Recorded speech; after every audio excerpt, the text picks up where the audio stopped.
Pizza feels like the most universally understood food on Earth, and yet almost nobody agrees on what actually makes something a pizza. Some versions have no cheese at all. Some are eaten with a fork off a tray-sized plate.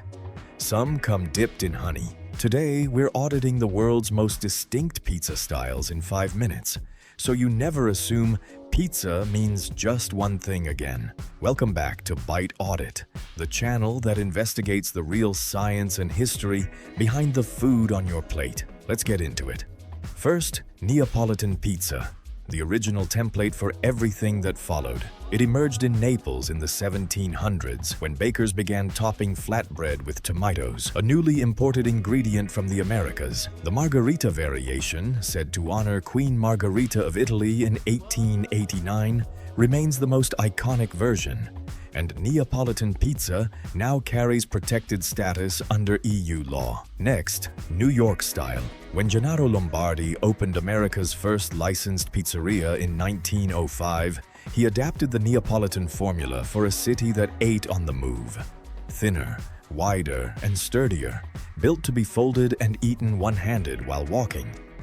Chicago deep dish, invented at Pizzeria Uno in the 1940s, flips the entire concept of pizza construction.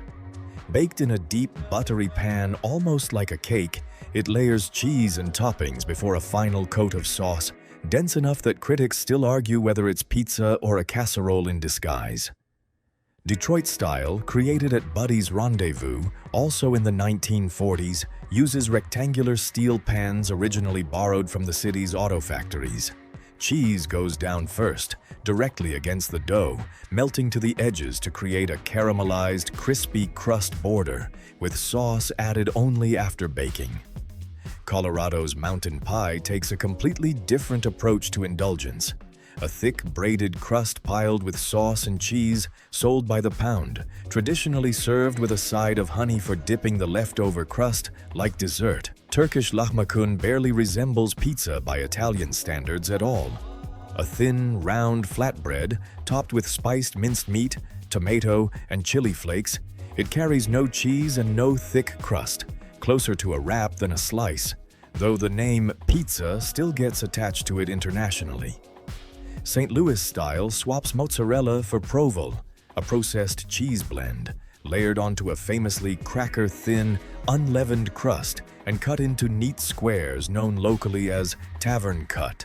Popularized in the 1960s by the regional chain Imo's Pizza, California style broke from tradition entirely in the late 1970s, when chefs like Wolfgang Puck paired thin Italian-style crusts with unconventional toppings, goat cheese, arugula, smoked salmon, eventually spreading nationwide through chains like California Pizza Kitchen. Philadelphia's tomato pie skips mozzarella entirely, favoring a thick, focaccia-like crust topped with sweet tomato sauce and a dusting of grated Romano, typically served at room temperature, tracing back to Italian immigrant bakeries in the early 1900s. Sicilian pizza varies dramatically even within Sicily itself, though the most common form, sfincione, originated in Palermo. In America, the style evolved into a thicker, heavier rectangular pizza, distinct from its Italian roots.